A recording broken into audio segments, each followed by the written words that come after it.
Graça e paz, amados, seja bem-vindo a mais uma lição de hoje. É a nossa quinta lição, capítulo 7 de 1 Coríntios. E o tema da nossa mensagem é: casado ou solteiros? Eis a questão. O nosso texto-chave, texto áureo, está em 1 Coríntios, capítulo 7, verso 17, que diz: ande cada um segundo o Senhor lhe tem distribuído, cada um conforme Deus o tem chamado. É assim que ordeno todas as igrejas. A verdade prática: assim como apoiamos e promovemos o casamento, devemos apoiar a condição de solteiro como honrada e produtiva para Deus. Amém? Quando nós começamos o estudo, antes de mais nada, nós precisamos denotar algo que fala sobre a epígrafe. Eu estou usando a minha Bíblia aqui, ela é Almeida revisada, e a epígrafe diz: a resposta a perguntas acerca do casamento.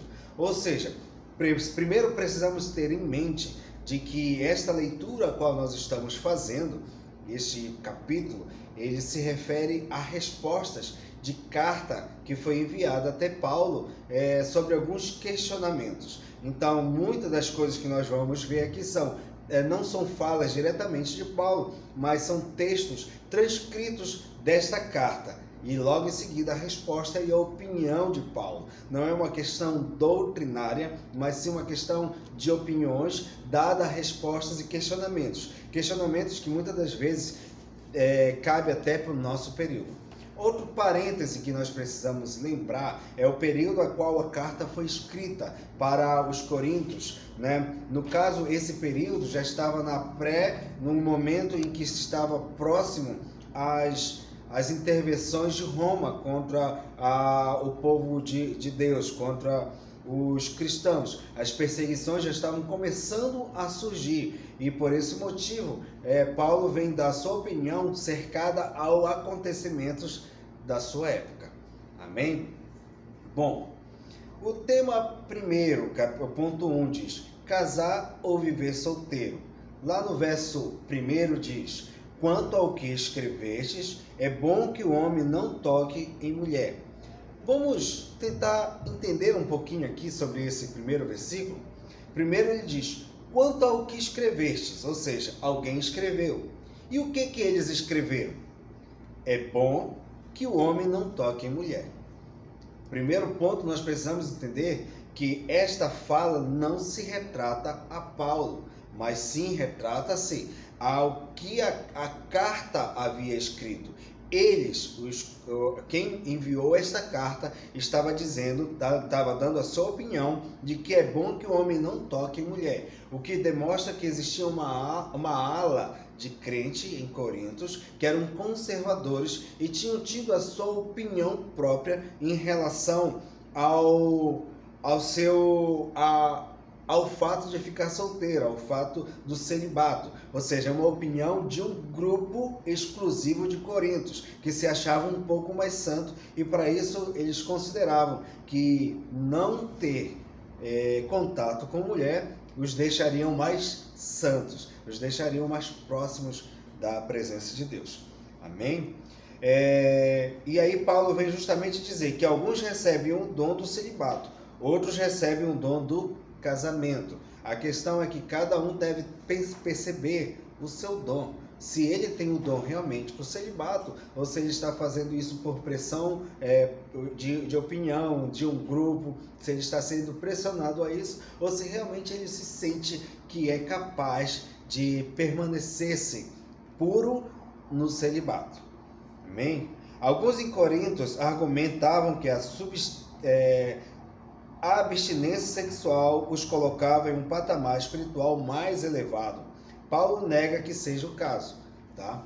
No ponto 2, já no verso 2, ele diz assim: mas por causa da impureza, cada um tem a sua própria esposa e cada uma o seu próprio marido. Ou seja, é bom que estejam solteiros, que vocês podem fazer a obra, que vocês têm mais tempo para evangelizar, que vocês têm mais tempo para se aplicar na obra.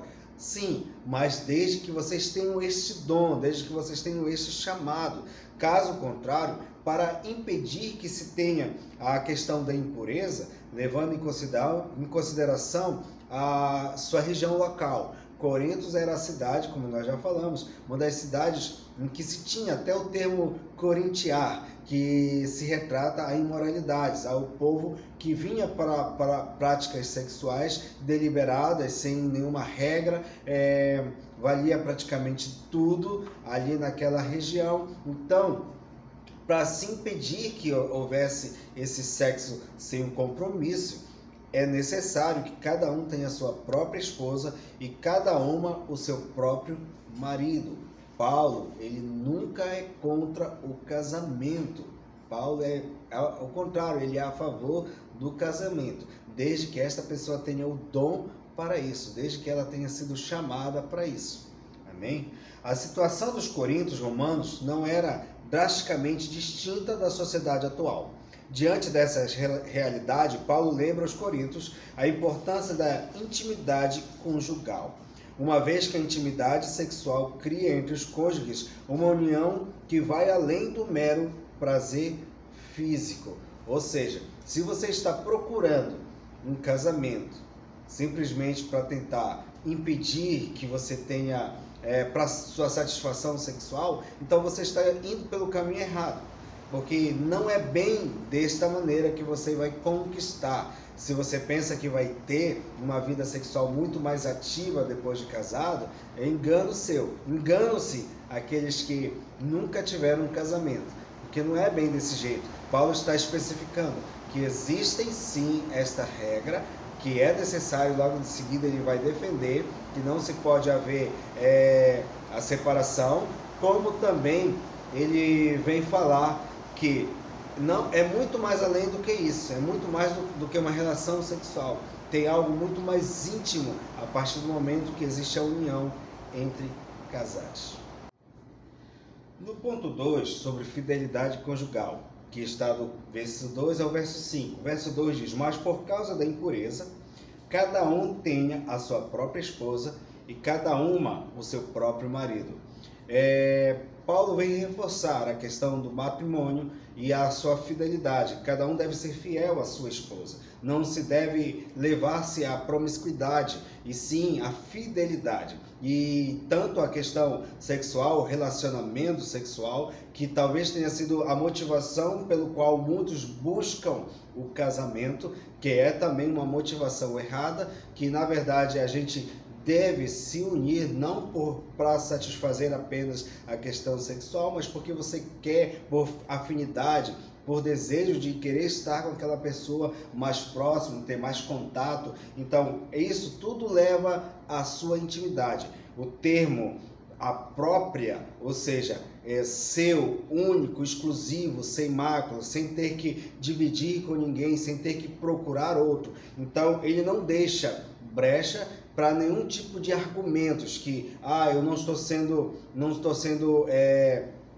coparticipativo, eu não estou me sentindo bem, eu estou precisando mais. Então, ele não deixa brecha para isso. É o seu próprio, o sexo. Para Paulo aqui ele deixa determinado que só deve ser esse tipo de relações em casamento, tá? No ponto 3, a abstinência no casamento. Não vos priveis uns aos outros, salvo talvez por mútuo consentimento, por algum tempo, para vos distanciardes à oração, e novamente vos ajudardes, para que Satanás não vos tente por causa da incontinência. Paulo vem justamente atacar aquelas pessoas que levam alguma desculpa para não cumprir com seus deveres. Ele vem justamente reforçar que eu sou para minha esposa é para mim, e eu não tenho domínio sobre o meu corpo. Assim, quem tem o domínio sobre o meu corpo é minha esposa, quem tem o domínio sobre o corpo dela sou eu, e assim sucessivamente, que não devemos nos separar por qualquer motivo, a não ser que seja, no caso aqui, espiritual, ou em alguns casos também pode ser em relação a doenças, mas que ela logo quando sanada esses problemas, e que seja de comum acordo, voltem a se juntar, para que não dê brechas para Satanás, para que aquele que está mais fraco venha a cair em tentação. Tá? Então, há a necessidade que Paulo distingue, que existe a necessidade da ajuda mútua dos dois. Os cônjuges não devem se ver como pessoas que simplesmente resolveram morar juntas no mesmo lugar para dividir uma cama e um espaço de convívio, sem qualquer compromisso permanente. Ou seja, aquela questão de que o que é meu, o que é teu, tua opinião é a tua, não deve existir dentro do casamento. Eles devem ser uma única carne, um único pensamento, apesar de pensamentos diferentes, mas que consigam sempre ter o mesmo objetivo. Ponto 2 diz: os solteiros, exclusivo para os solteiros. Simplesmente solteiros, verso 8 ao 9. E aos solteiros e viúvos digo que lhes seria bom se permanecesse no estado em que também eu vivo. A forte ênfase de casamento da maioria das igrejas, e principalmente evangélicas, acabam menosprezando aqueles que são solteiros e aqueles que não tiveram aptidão para o casamento. Vamos colocar um pontozinho antes de darmos continuidade. Precisamos entender que neste período em que se foi escrita a carta, já tínhamos as questões do evangelismo intensificado, porque se acreditava, e se acredita até hoje, claro, de que nos últimos dias, advindo da vinda de Cristo, do retorno de Cristo para buscar a sua igreja, o evangelho deve ser pregado a todos os 4 cantos da terra. E era o objetivo de Paulo aqui, que esse evangelho pudesse ser espalhado e pregado em todos os lugares. O objetivo de Paulo em fundar a igreja em Corinto era justamente pela igreja ser uma igreja portuária, e por isso poderia se espalhar o evangelho muito mais rapidamente por todas as partes aonde aquelas embarcações fossem. Então Paulo vem justamente, olha, eu digo que os solteiros são bem-aventurados, porque eles podem se dedicar à obra, porque eles podem fazer o ID de Jesus, porque eles podem eles podem ser extremamente útil para a obra do Senhor, desde que eles tenham este dom de se permanecer puros. É essa que é a questão principal de Paulo. Tá? E a outra questão também que nós podemos levantar é justamente da perseguição da igreja, que poderia já estar vindo, muitos que estavam em Corinto, já até mesmo tinham sido expulsos de Roma e já moravam em Corinto ali, tentando fugir desta perseguição que já estava começando em Roma. Então Paulo adverte, olha, se você puder permanecer solteiro, é melhor que se permaneça, assim como eu estou na obra do Senhor, me dedicando única e exclusivamente à obra de Deus. Tá? Lembrando que a decisão de viver solteiro é encarada por Paulo como um dom dado por Deus. Significa viver em celibato e consagrar esta área da sua vida a Deus. Viver solteiro, mas sem relacionamento sexualmente com alguém, tem outro nome, que é chamado promiscuidade. Caso alguém não possua este chamado, ele diz e deixa bem claro que é melhor que se case. Tá? Então, se você viver em celibato, mas simplesmente porque não quer ter um compromisso com ninguém, mas quer viver uma vida de casado, então é melhor que você se case. No ponto 2 nós temos solteiros novamente, que trata-se justamente dos viúvos. E aos solteiros e viúvos, seria bom se permanecesse no estado em que também eu vivo. Tá? Bom, de acordo com o apóstolo Paulo, separados ou viúvos, enquanto permanecermos nesse estado, nós devemos canalizar a nossa energia única e exclusivamente para Deus, nos preparando para um futuro e não sair simplesmente procurando rapidamente suprir essa necessidade. É claro que se você não puder, terá, mas tem total liberdade para isso, desde que seja viúvo. Mas na questão de solteiro, de separados, Paulo vem tratando já no próximo ponto, como nós temos aqui, que não se case, ponto 3, verso 11. Se porém ela vier a separar-se, que não se case ou que se reconcilie com seu marido, e que seu marido não se aparte de sua mulher. Observa que Paulo vem justamente falar sobre separação, um tema bem polêmico. Será que Paulo era a favor, era contra o divórcio? Bom, Paulo não pode ser a favor do divórcio, porque o próprio Cristo não foi a favor do divórcio. Ele explica muito bem, diz assim, olha, foi dado caso de divórcio por causa da dureza dos vossos corações. Mas no princípio não era assim. No princípio Deus criou o homem, a sua família, e que Deus une não pode ser separado. Apesar de haver toda uma questão jurídica para a separação, para isso, para aquilo, mas o que sempre deve se prevalecer é o que está na origem. E o que se está na origem é o casamento fundado a partir dos princípios de Deus. O que se sai daí são invenções humanas, são desejos mundanos, que acabam sendo cedidos por certas questões. E aí Paulo vem justamente tratar sobre alguns pontos, que ele diz justamente, se vier a se separar, que não se case. Por que havia na igreja, naquele período, alguns grupos que acabavam se separando? Tinham alguns que poderiam, assim, ele aceitava Jesus e ela queria continuar no mundo. E por isso ele achava que poderia simplesmente rejeitar a sua esposa por ela não querer seguir a mesma fé, e assim ele seguiria a fé e ela ficaria no mundo. Ou vice-versa, no caso a mulher aceitava Jesus e o homem queria continuar no mundo, então por esse motivo ela acreditava que podia largar e ficaria tudo bem. Não, Paulo vem dizer assim, olha, se separar, que não se case, mas só pode se separar da seguinte maneira, se a outra parte que não é cristã, a outra parte que não processa a fé, este sim decidir por ele se separar, ou seja, se ele se afastar, se ele a deixar, se ele o abandonar, então aí tudo bem, houve o divórcio, não tem mais uma reconciliação, ele não quis, ele não aceita, não é a mesma fé, não é o mesmo jugo, então foi separado, perfeito, não temos mais o que fazer, então que não se case, ou que você faça de tudo para reconciliar-se com seu esposo. E no outro sentido, quando ele diz assim, e o homem que não se aparte da sua mulher. E aí ele vai justamente na questão do homem, quando ele se converte e a mulher não se converta. O que ele deve fazer é não se separar da mulher, e sim ir atrás dela e fazer de tudo para se reconciliar com a sua esposa, demonstrando que ele é uma pessoa mudada e daquela maneira tentar trazê-la para dentro da igreja.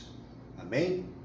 Bom, aí ele trata no ponto 3, casados, jugo desigual. Tá? No primeiro caso, ele está se referindo, que nós acabamos de terminar, ele está se referindo quando vocês são casados, quando eles eram casados, e quando uma das partes aceitava Jesus e a outra parte queria viver no mundo. Agora ele vai se retratar para aqueles que são solteiros. Aos mais digo eu, não o Senhor. Se algum irmão tem mulher incrédula e esta consente em morar com ele, não abandone. Trata para os casados. Tá? No verso 13, nós já vamos. Verso 13, e a mulher que tem marido incrédulo e este consente em viver com ela, não deixe o marido, porque o marido incrédulo é santificado no convívio da esposa, e a esposa incrédula é santificada no convívio do marido crente. De outra sorte, os vossos filhos seriam impuros, porém agora são santos. Tá? Nós precisamos entender, e alguns até podem imaginar, que pelo fato da esposa ser cristã, o homem será salvo, ou vice-versa, que não é o que Paulo está se referindo. Ele está se referindo justamente na questão da paternidade espiritual, na questão da cobertura espiritual, que quando um deles está em oração, quando um deles está buscando a presença do Senhor, Deus irá guardar a sua casa. Amém? Então, um santifica o outro. Ele estará debaixo de bênçãos, porque ele tem uma esposa que crer ao Senhor, e o inverso também é verdadeiro. E seus filhos serão abençoados por causa dessa permanência fiéis, tá? Tanto na palavra do Senhor de um dos lados, ou até mesmo na questão do casamento, em se manter no casamento. Amém? Bom, à medida que o cristão permanece fiel em sua adoração e devoção a Cristo, o poder de Deus opera por meio do cristão para trazer as bênçãos da presença divina ao seu lar. O foco do ensino de Paulo continua apontando para a coparticipação concedida pelo Espírito e para o testemunho da presença renovada de Cristo que o cristão trará ao seu lar, principalmente sobre os seus filhos, abençoando os seus filhos, tá? E aí vamos tratar sobre o divórcio. Se está casado, verso 27, não procure separar-te, estás livres de mulher, não procure casamento. Essa é uma opinião de Paulo, tá? Não é uma coisa que devemos trazer para nós, para todos os homens, como regra. A regra do Senhor é que cada um saia da sua casa, pegue a sua esposa, saia da sua família e constitua uma família para si. Essa que é a ordenança do Senhor. O objetivo de Paulo não é criar uma nova lei cristã, adequada a todas as situações imagináveis, mas fornecer orientação teológica e pastoral acerca de como os cristãos podem e precisam permanecer voltados para a imitação de Cristo em situações diversas e difíceis. Preocupado com a preservação do lar cristão, ele instituiu seus leitores a sujeição mútua e a reconciliação, preocupado com o cristão que talvez precisasse ser liberado de uma situação intolerável em um lar misto. Ele remove a culpa do divórcio quando ele é inevitável, tá? Paulo tem a convicção de que a presença de Cristo se torna evidente por meio da reconciliação e da sujeição mútua. Amém?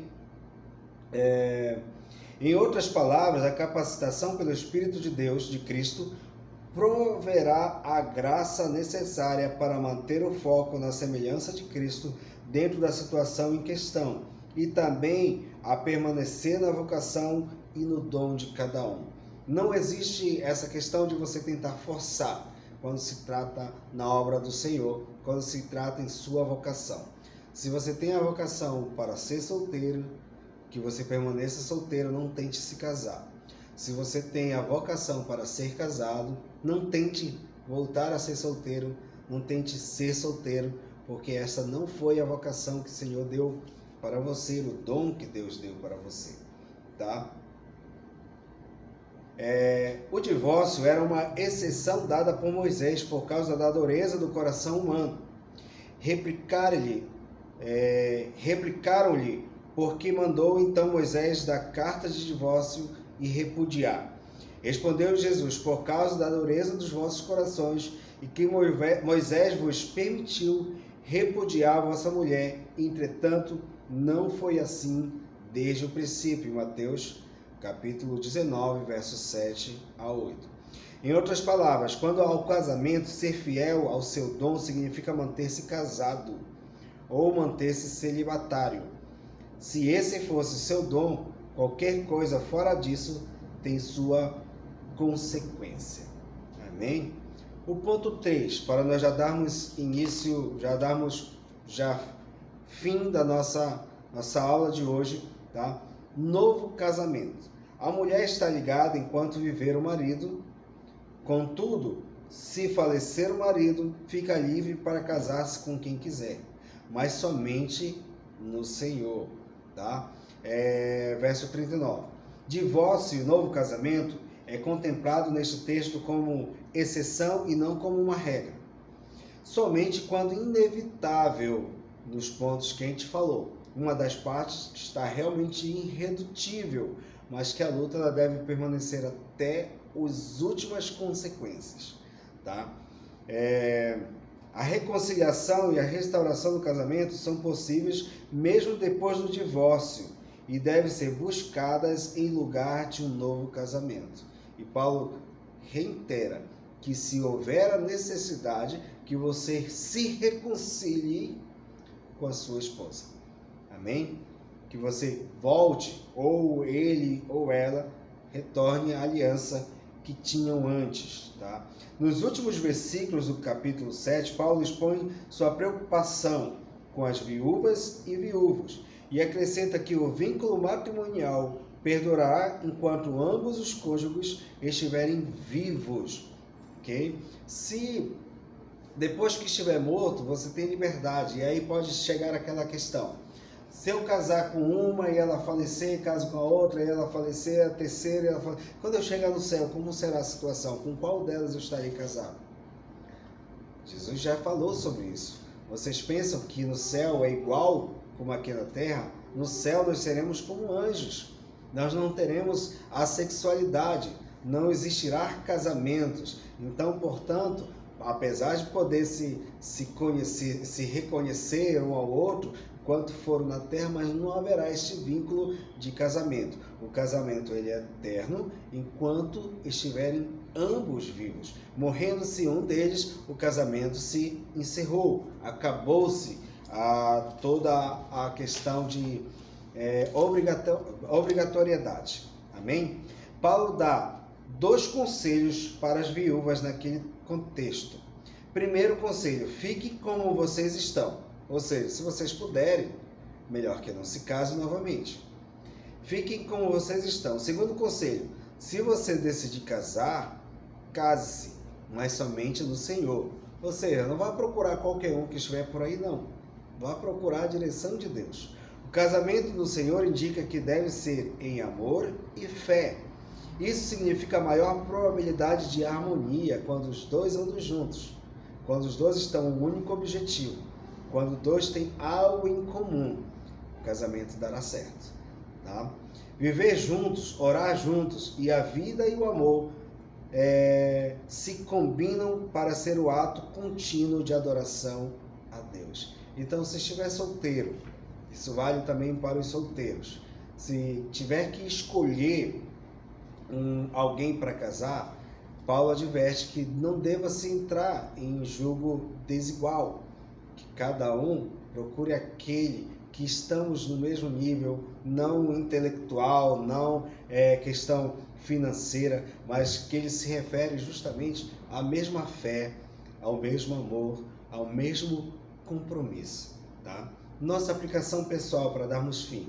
A igreja deve apoiar a condição de solteiro como honrada e produtiva para Deus, assim como apoia o casamento, promovendo igual iniciativas e oportunidades a ambos os casos. Amém? Então a nossa igreja, que ela possa tanto valorizar aqueles que estão solteiros, como aqueles que estão casados. Aos que estão solteiros, eles têm muito mais tempo para a obra do Senhor, então vamos aproveitá-los.